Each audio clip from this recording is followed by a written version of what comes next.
I want to talk about a new study, which, if we interpret it colloquially, if we interpret it in layman's terms, confirms that the United States is not a democracy, but rather an oligarchy. This is a really interesting study. You may have seen an article in your social media newsfeed or heard a celebrity talking about the idea of America being an oligarchy. A few years ago, a couple of professors made a big splash in the media, writing a paper that, according to Jon Stewart on The Daily Show, tries to statistically quantify that feeling that everyone has that access and power and influence disproportionately go to elites. And they did this by looking at survey data and a dataset of survey questions asked by various public polling organizations during their periods of study. Specifically, they were looking for survey questions asking about things that could be construed as opinions on a policy change. They showed that in their data, policies with higher support among the wealthy than the middle income were more likely to become enacted through some policy alteration at the federal level, whether that through Congress, the presidency, or the Supreme Court, and policies with more middle income support than wealthy support were less likely to be enacted. Let's hear how Jennifer Lawrence puts it in this recent video.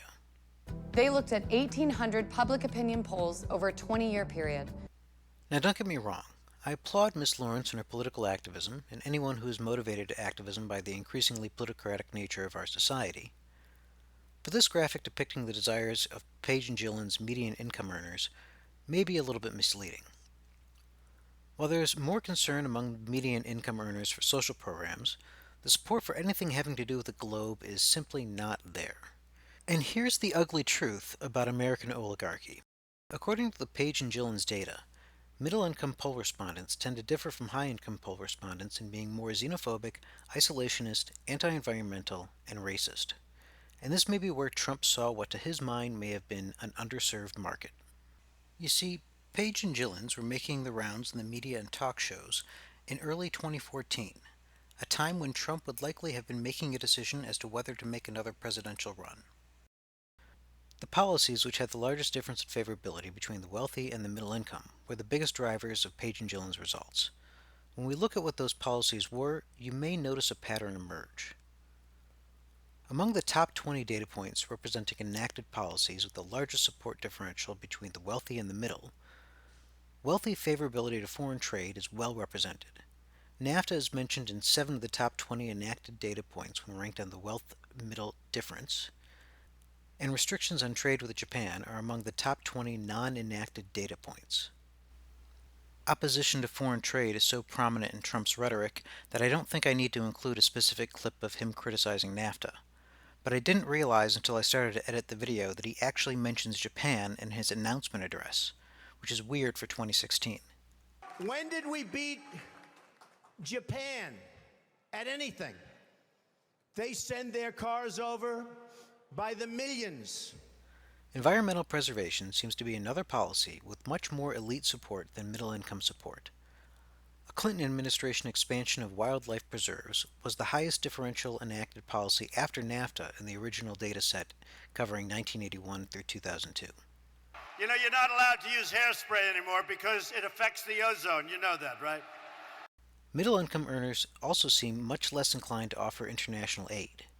Several of the highest differential data points in the 1981 to 2002 period are related to foreign aid to former communist regimes in the 1990s aftermath of the fall of the Eastern Bloc. The United States is the world's largest giver in the world by far of foreign aid, but few give anything to us. Middle-income earners are also much more moralistic. Various abortion restrictions are among the top issues with the biggest divide between elite and middle-income support, as well as restrictions of stem cell research. When Page and Gilens look at more recent data from 2005 and 2006, there are even more striking similarities with Trump's campaign messaging. Specifically, one of the data points with the largest differentials in this time period were non-enacted proposals to deport all illegal aliens. Page and Gilens report that the elite prefer this policy at a rate of 35%, whereas middle-income earners prefer deportations at a rate of 51%. Policies toward, quote, Arab citizens, unquote, is among the top differentiated data points in this period. 46% of the middle preferred mandating they carry ID cards versus 31% of elites, and 25% of the middle-income respondents said they would be in favor of, quote, holding Arabs in camps, unquote, compared with 13% of elites. This seems to be at least uncannily coincidental with the focal points of Trump's campaign messaging and policies as president. Here, let me read you the question text from the dataset. Please tell me if you would favor or oppose the government doing each of the following as a way to prevent terrorist attacks in the United States. Allow the federal government to hold Arabs who are U.S. citizens in camps until it can be determined whether they have links to terrorist organizations. And here is Trump's phrasing.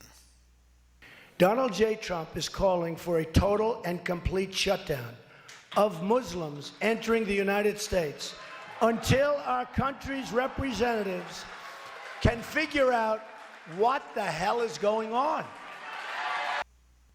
Anti-environmental policies were also favored by the middle in this more recent period. Support for drilling in Anwar, the Arctic National Wildlife Refuge, was more than 10% higher among the middle, 44% of elites versus 55% of middle income. And after that, we fought like hell to get Anwar. He talked me into it. Elimination of taxes on gasoline had an even larger gap, 40 versus 54%. One policy Trump has yet to enact from this period, which had high middle income support, but lower elite support, is military intervention in Iran, although Trump has reversed diplomatic steps taken by the Obama administration. I withdrew the United States from the terrible Iran nuclear deal. Altogether, this paints a picture of modern middle-income Americans as being much more isolationist, anti-environmental, xenophobic, bellicose, and moralizing than the elites. In the 1960s period data, we can also see middle-income earners express more racist opinions by opposing fair housing regulations, as well as legalization of interracial marriages. We got the worst, nastiest mail we got on any piece of legislation on the Fair Housing Act. And we were unable to move it. And so, many of the people worried about the existence of American oligarchy may want to rephrase their concerns. A lot of the policies supported by median income earners of society may actually be wrong-headed and dangerous. The data confirm that middle-income respondents do support at least mild redistributive policies, such as higher taxes on very high incomes, as well as reductions in Medicare and Social Security, which would more heavily impact the wealthy. But it seems clear that focus on the environment, concern for foreigners or foreign trade, or liberal cultural values alienate the middle class of U.S. society.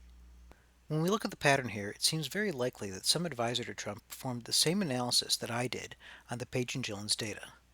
It seems suspiciously coincidental that Trump has resurrected policies like drilling in Anwar and restricting stem cell research. The fact that he mentions Japan in his campaign announcement, when Japan has had a suffering economy since the late 90s Asian financial crisis, is what is most convincing to me that he likely had people on his team looking at this exact data. And he's had a lot of political success with this strategy. There are a few lessons liberals can take away from this. One is to shift topics rather than attempt to argue about the coal industry or immigrants. The issue of decency in media is one area where middle-income voters differ from elites. There may be obvious reasons Trump hasn't pursued this issue. Attacking Trump for his vulgarity may actually be effective, even if counterintuitive for most liberals. Most importantly, we should be focusing on the redistributive policies on which we agree with middle-income voters, and which Trump has worked against, with large tax cuts for corporations and the wealthy.